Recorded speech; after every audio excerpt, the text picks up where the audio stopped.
Spoiler alert for Honkai Star Rail Update 2.0 and forward, let the insanity begin.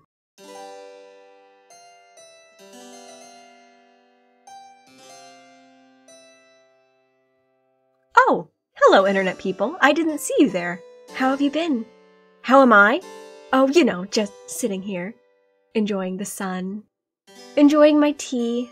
Definitely not banging my head against the wall trying to understand how annoying Peacock Man became my favorite character. I don't know what I expected going into this update. A bit of drama, a bit of excitement, hopefully some answers, more than likely more questions. What I did not expect was for the man I family-friendly swore at for existing. I dislike you. I dislike everything you stand for. You stupid freaking peacock-looking dude. To become the man that I swore at someone else for not giving him the respect he deserves. Shut the fuck up. Oh my gosh. This whole you can't trust anyone in Penacony thing is really starting to mess with my head. How?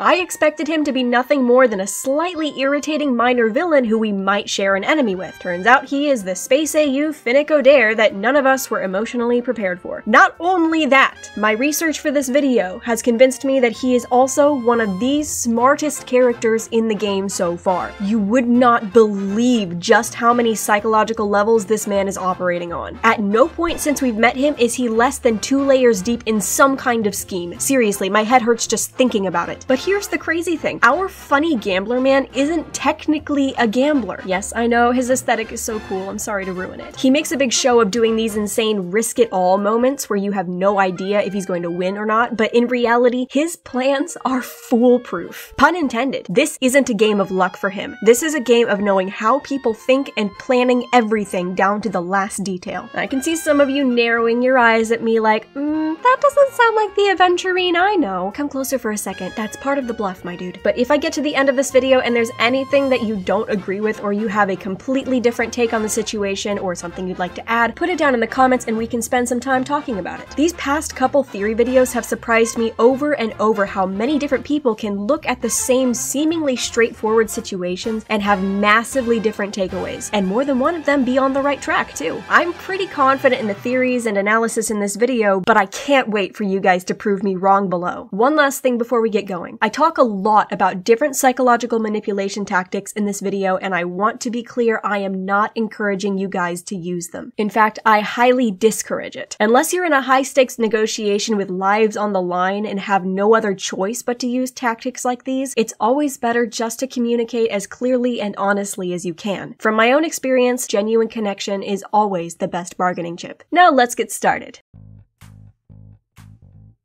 Some of you are probably going to think that this first bluff was so simple in the game. Does it even need explanation? Joke's on you though, the word simple doesn't exist in Aventurine's vocabulary. Introducing Aventurine's Cornerstone Bluff. Aventurine is one of the 10 Stonehearts, the IPC's elite debt collectors who wield the 10 cornerstones. The cornerstones allegedly come from the body of Qlipoth, the Aeon of Preservation, and give their holders special abilities, making them not quite emanators, but something similar. Of those 10, we currently know of Aventurine, Topaz, Jade, Obsidian, Opal, and last but definitely not least, Diamond, who is a fully fledged emanator of Qlipoth and wields the Diamond Cornerstone. In summary, the cornerstones are extremely powerful and extremely dangerous, especially if the IPC decides you owe them. Aventurine goes to Penacony fully aware that the family doesn't allow weapons of any kind in the Reverie Hotel, meaning his cornerstone will be confiscated upon arrival and only returned to him upon his departure from the planet. However, having his cornerstone with him is a major part of his plan, so he's going to have to engineer a way to get it back. So before arriving, he prepares 2 containers. The first one is an ornate box decorated with the emblem of the Amber Lord with an access code known only to the highest level IPC staff. The obvious place to keep a cornerstone. Maybe even a bit too obvious. The second container is nothing more than an innocuous carpet bag filled with the sorts of trinkets and baubles that any tourist with an abundance of cash would bring with them to Penacony. There are no security measures placed on it other than the fact that it's easy to ignore. And sure the stuff inside has its value, but it's absolutely the last place you'd expect a priceless relic to be kept. Next, he borrows a cornerstone from his good friend Topaz, places her cornerstone in the box and his in the bag. Now, most people wouldn't have felt the need to do anything else. From the perspective of whatever TSA system the family has set up, the box holds a dangerous weapon while the bag just holds money. The box is much more conspicuous, so the family is likely to take the box for safekeeping and let Aventurine keep the bag. And even if they confiscate both, a cash bag will be far easier to get back than a high-security box. It already sounds like a win-win, right? But there is one last thing that could still go very wrong with this little switcheroo trick. If anyone from the family decided to even gently shift the contents of the bag to get a better look, the stone would be found, and his entire plan comes crumbling down. And since he's from the IPC, Penacony's historic enemies, he's going to have a few hounds keeping an extra close eye on him and his belongings. So what can he do to make sure his stone isn't found? I want to preface this by stating explicitly, I'm not a serial killer.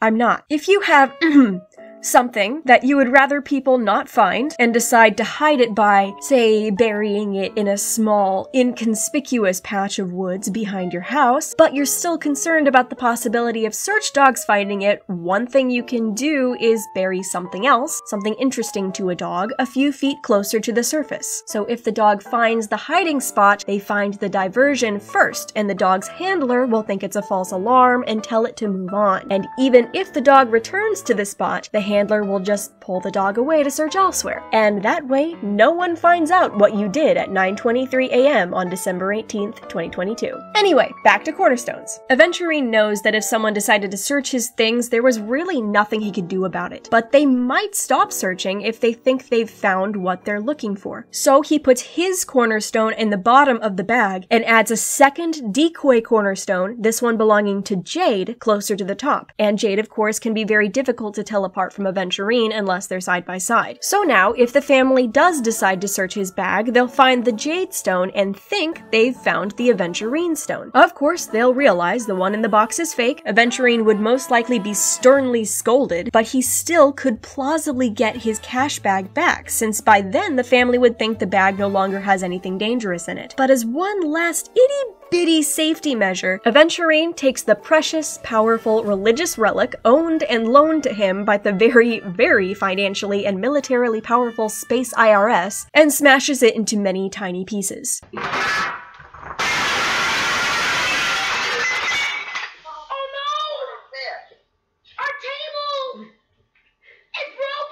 Well, the hounds certainly aren't gonna find anything which resembles a cornerstone in the bag anymore. Oh my gosh, Rainy, I hope you know what you're doing. Even I find this appalling, so I can't imagine how angry the IPC would be, but that right there is why it's effective. No one would ever suspect a Stoneheart of smashing their own cornerstone, especially over something as small as a measly Penacony. It's unthinkable. It's brilliant. So, to recap, Topaz in the box, Jade hiding at the top of the bag to intercept any attempts to search his things, and the Aventurine stone hiding in pieces at the bottom. A 3-layer defense system operating exclusively within people's assumptions and psychological blind spots, and he successfully smuggles his stone into Penacony unnoticed. Now, he just needs to get it back without the family noticing.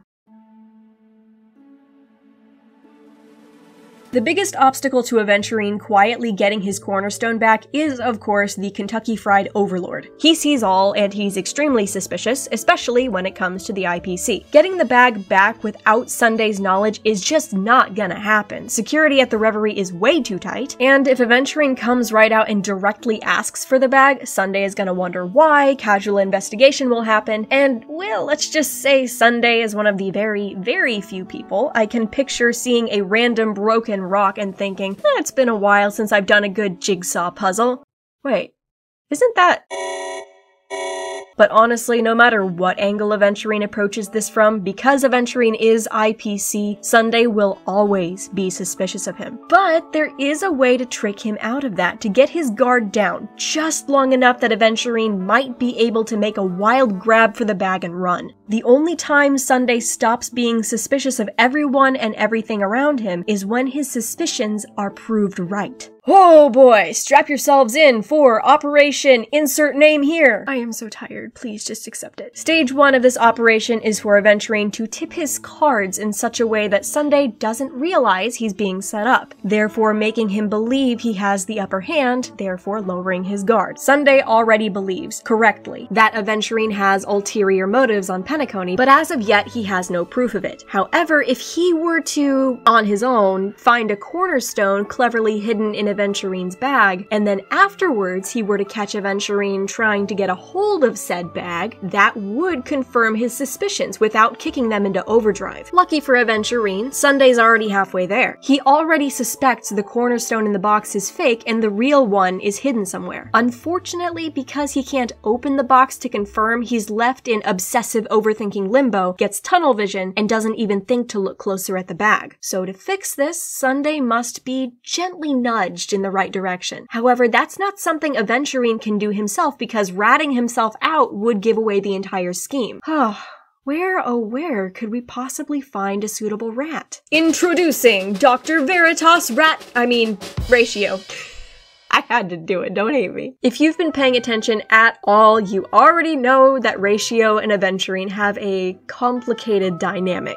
They do have a mutual respect for each other, but you wouldn't know it because they never stop bickering long enough to show it. She's touching me! I'm not touching you! You're touching me! Not touching! Touching me! It's free air! Aventurine thinks Ratio hates him, but he is the only one who can keep up with the good doctor. Ratio has high respect for Aventurine's intelligence, which he displays through annoyance. While they're IPC co-workers, and we as the audience have seen enough to know they don't really hate each other, even if they insist they do, Sunday does not have that background. All he's seen is Aventurine antagonizing Ratio, and Ratio becoming increasingly enraged by it. So he approaches Ratio with a trade. Information about the Penacony Stellaron, called it by the way, and an opportunity to get one over on Aventurine in exchange for any information Dr. Ratio might have about Aventurine's current scheme. Little does he know that said doctor is literally in on said scheme, so Ratio does exactly what he's supposed to. He opens the box for Sunday, confirming that it contains Topaz, not Aventurine, effectively tipping Aventurine's cards for him. Ratio then shows Sunday the jade cornerstone that was in the bag, which Sunday believes is the Aventurine cornerstone, confirming for Sunday that Aventurine did have nefarious purposes without Sunday realizing he's being set up. This makes him believe that he has the upper hand, making him less wary of Aventurine. Great. So Aventurine knows that Sunday knows, but Sunday doesn't know that Aventurine knows Sunday knows. So Aventurine has to pretend that Aventurine doesn't know what Aventurine knows, and meanwhile Sunday doesn't know everything that Aventurine knows, but Sunday thinks he knows,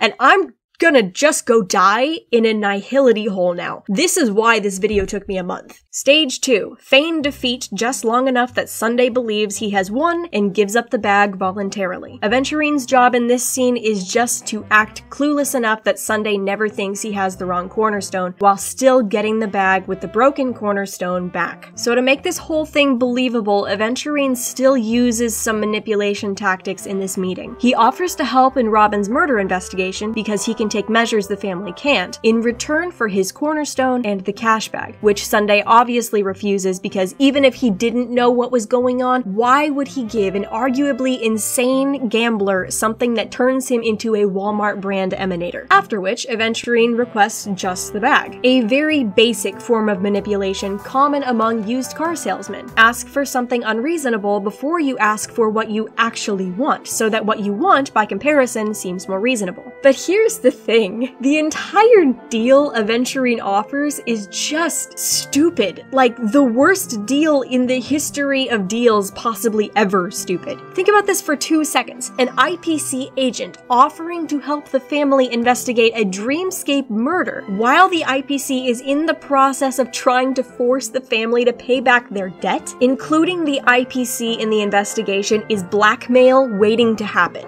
Aventurine could have said, hey, I'll do the whole investigation pro bono and also here's a billion credits just cause I like your wings. And Sunday still would have said, in the name of the harmony, bippity boppity yeet. Granted, the only expertise I have is the kind a middle school hyperfixation can give you, but the only reasons I can think of for a negotiator proposing a deal this bad is either 1, they're actually insulting the intelligence of their negotiation partner, 2, they have zero idea what they're doing, or 3, they're intentionally using incompetence to distract from something they're trying to hide. And that's what Aventurine is doing. Just one more psychological deception so the cornerstone bluff looks mildly believable. And I can definitely see why the tavern wanted him. He plays the fool very convincingly. If Sunday were to actually think about what Aventurine is offering, he would see that there's something funny going on. But as things are, Aventurine tipping his hand has gotten Sunday so high on haha I won juice that the only thing going through his head is, look at this idiot trying to outsmart me. Joke's on him, he is completely at my mercy, as he literally hands Aventurine his cornerstone and lets him walk away scot-free.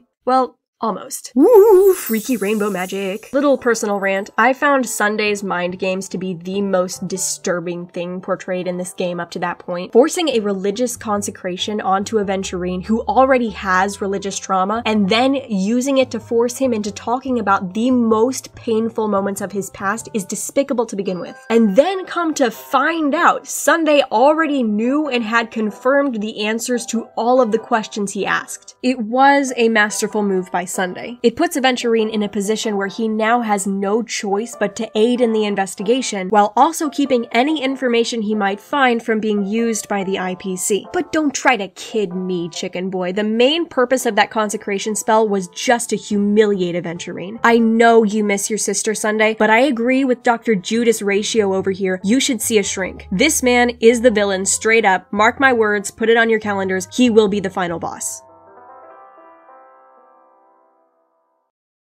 I can't do this section justice. For those of you who played it yourself, I don't have to explain, you get it. But if you haven't, there just isn't a way to communicate it without going and playing for yourself. I have not been this emotionally destroyed by a character since Bucky freaking Barnes in The Winter Soldier, and that movie came out 10 years ago. Oh my gosh, I'm old. Over the course of an extended three-way conversation between Aventurine, his past, represented by an image of himself as a child, and his supposed future, represented by a ghostly figure who mocks him at every turn, Aventurine comes to terms with the fact that he has only hours left to live, peeling back his layers one by one. We've already seen flashbacks to his past sprinkled throughout the update, telling us about his early life on Sigonia, the loss of his family, how he was bought and sold, and eventually was recruited by the IPC. During all these flashbacks, we've seen him face each obstacle with the same brazen bravado we've always seen from him, like he's not afraid of anything, and luck will always be on his side. But in this final conversation, all his flashy defenses finally begin to break down. And we see that not only has he been manipulating everyone around him, he's also been manipulating us, the audience. The arrogant, charismatic gambler who doesn't know the meaning of the word fear is nothing more than a mask. A misdirection just like he'd use in a negotiation. And we finally get to see the person underneath. Kakavasha, a survivor of horrific trauma, the last of his people, with an inferiority complex and massive religious trauma, racked with guilt over the death of his family and the things he had to do to gain freedom. He's a scared kid who holds tight to what he has because despite how far he's come, he still believes he's only worth what he was sold for. And worst of all, even though he's in a much better situation than he started in, he's still not free. Aventurine's mission on Penacony has been to take down the family by proving death exists in the dream, but we've been led to believe that the death he was proving was Robin's. This is the third bluff. As the scene carries on and the player slowly is made to understand the depths of Kakavash's self-loathing and self-destructive tendencies, it becomes clear that he's not planning on investigating the death. He's going to prove death exists by sacrificing himself. Sunday's Harmony consecration I don't believe was part of his plan, but it fit into his plan perfectly. The dream pools are programmed to wake someone up if they're in imminent danger, but the Harmony consecration made it so Aventurine is unable to wake up, meaning if he dies now, dream or not, he's dead. And if he dies, the IPC would have their proof. And with the death of an ambassador and 3 cornerstones in the family's territory, they now have have every excuse to come and take Penacony by force. And so Kakavasha puts together one final incredible show as Aventurine, full of bravado, painting himself as a perfect villain, willing to kill anyone and everyone for his mission. But when the final blow comes, he doesn't defend himself. And so, we come to the fourth bluff. And as Acheron and Kakavasha converse in the shadow of Ix, we learn that Aventurine was lying. Again. Yeah, sorry to ruin a touching, heartbreaking moment, but he didn't actually sacrifice himself to prove that death is possible in the dreamscape. He actually sacrificed himself to prove that it isn't, and his mission here is a lot bigger than we thought. Real death does not exist in Penacony's dreamscape. So not only has the family been telling the truth, but also everyone we've seen die in the dream, Robin, Firefly, Sunday, even Aventurine himself, were never actually in danger. Can one thing in Penacony be real? Just like one thing. The other characters told us death wasn't real in the dreamscape. The devs told us. And then in 2.0 it was, and now it isn't again? Acheron has apparently known this all along. My guess is this strangely knowledgeable guy told her. Possible Mikhail sighting? Kakavasha, on the other hand, suspected it after his conversation with Sparkle, but didn't know for sure. As far as he knew, there was still a very real chance that if he died in the dreamscape, he would just be dead. And so that's what all the soul searching was about, but he decided to go through with the gamble anyway. Can someone please get my boy some therapy that isn't conversing with his snarky future self? But then the question becomes, if the people who experience death in the dreamscape aren't dead, then what happens to them? Because once they die, they don't wake up. In the real world, their bodies are fine, but they're effectively in a coma. So where does their dreamscape self, their consciousness go? And this is where everything changes. We learn that this is not Penacony. According to Kakavasha, the family used the harmony to portion off a small part of the memory zone, sort of like constructing a seawall, keeping death out and shaping their little corner of the dream into the place we're familiar with, both keeping people in the shadows and keeping things from the deep ocean of the memory zone from washing ashore. Penacony, the real Penacony, is so much bigger and more dangerous than we've seen. And there are apparently things out there that the family does not want found. But with Firefly coming back, we now know that it's possible for someone to go to the other side and return. And what's on the other side? Honestly, I have no idea. My best guess is this might be where Mikhail skipped off to when he left Misha behind. Maybe he never left Penacony. Maybe he's the second mute Sparkle mentioned in her conversation with Kakavasha. There were 2 mutes, but one is dead now. And the other, though he's still in Penacony, I'm afraid you'll never find him again. I guess we'll have to wait and see. So now we've finally made it to the end and answered every question except one. Why? Because think about this. Aventurine's mission was to prove that death exists in the dreamscape so the IPC had an excuse to step in and take charge, right? So why do we now find out that his goal was actually to disprove death? Something that would run counter to the IPC's plans and might even backfire on them catastrophically. Let me answer that question with one of my own. Can you name me one reason, why Kakavasha should care about the IPC at all? Internet people, it's time for me to tip my own cards. I've been bluffing this entire video. I told you there were 4 bluffs I wanted to discuss, but there are actually 5. And this 5th one not only explains a handful of things that you might not have realized were loose ends, but completely changes Aventurine as a character. Welcome to the 5th bluff. Now, I have made no secret during recent streams of my distaste for the IPC, and it's time for me to explain myself. If you've been paying attention, you already at least suspect that the IPC isn't what they paint themselves as. They're supposedly dedicated to Qlipoth the Preservation, and according to the databank, this should mean helping civilizations in crisis stay on their feet enough to endure. And we have seen them attempt to do this, but their methods,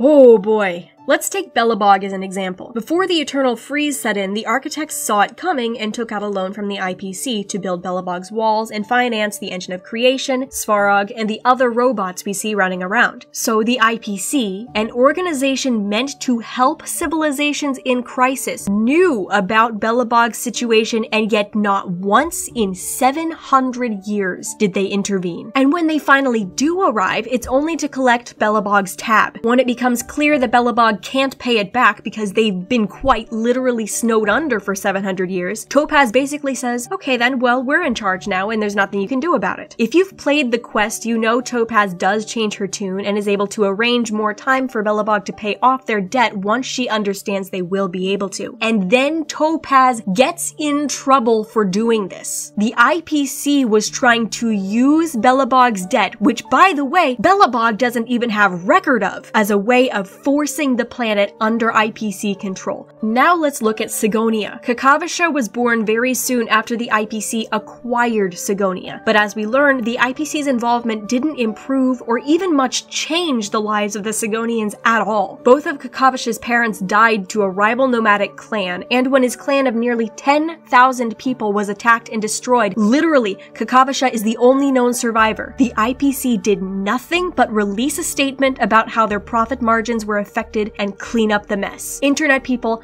I am enraged. Klapoth is notorious for remaining neutral, and in most situations, I'd say neutrality is a good thing. But what the IPC is doing is not neutrality. This is inaction. People can remain neutral while still stopping or at least minimizing the damage of the conflict. I'd use the word mediator. And in representing Klapoth, this is what the IPC is supposed to do. But instead, they have made a habit of compromising their mandate of preservation in favor of a policy of quote-unquote neutrality, and it indirectly caused the extinction of an entire civilization. But wait, there's more. I've not seen anyone else catch this, but the IPC is responsible for Kakavasha being bought and sold, and I mean directly. In the first couple flashbacks to Kakavasha's early life, the IPC are referred to as the Men in Black, and in his conversation with his younger self, Kakavasha clarifies that this is because low-level IPC employees wear black uniforms. Then, in the flashback with this scumbag, he says, "The guys in black didn't say much,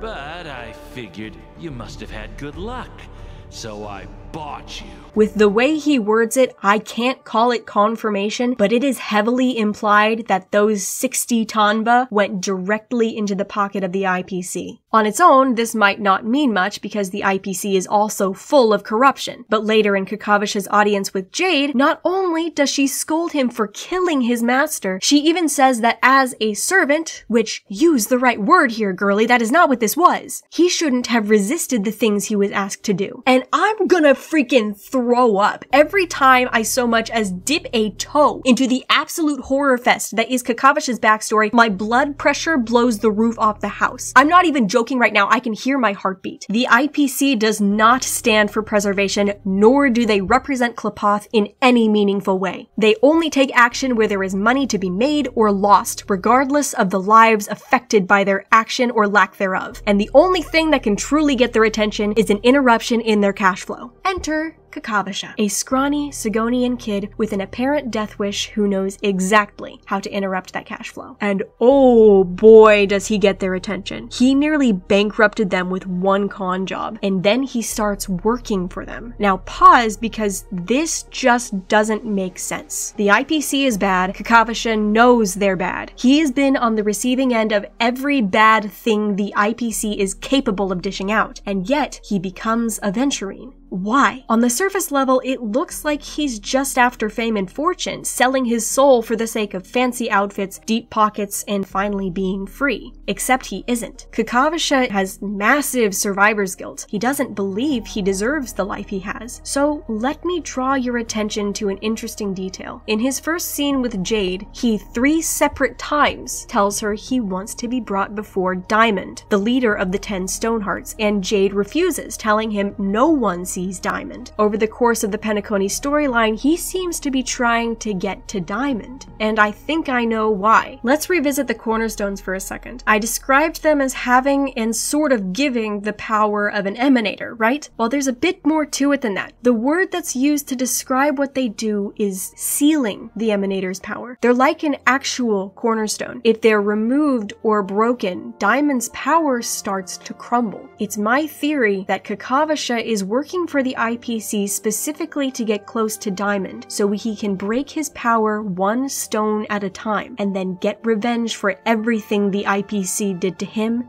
and his family. And I can't wait to see that happen.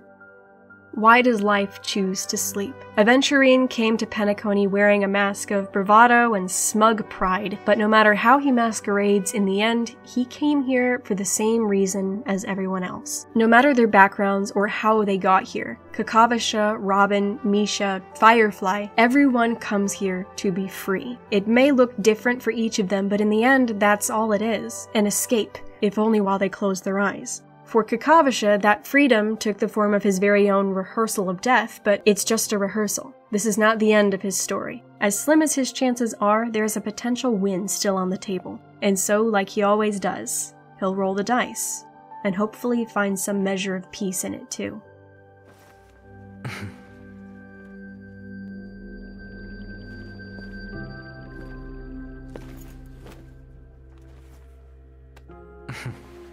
Are you going now? Yes.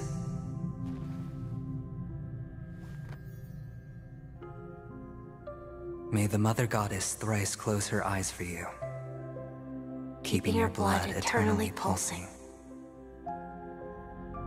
May your journey be forever peaceful, and your schemes forever concealed.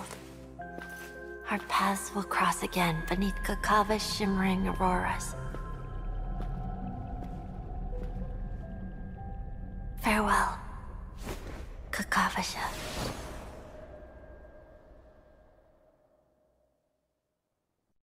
Hey guys, I just wanted to thank you for over 30,000 views on my last 2 lore videos, as well as over 2,000 subscribers and getting me to YouTube Partner. You guys are insane, and you have given me the world which you deserve. There should now be a button down below for you to become a channel member if you want, so check that out. I put together a few tiers so you have some flexibility with pricing. I will be adding more perks and tiers eventually. If you don't want to become a channel member but you still want to support the channel, like, subscribe, and check out my other videos and my Twitch if you want. I stream 3 times a week. I might even be live now. I'll be streaming the new update as soon as it comes out so you can see my real-time unfiltered analysis, but in the meantime, thank you so much again for your support and for watching this video. I'll see you guys next time. Until then, stay safe, stay kind.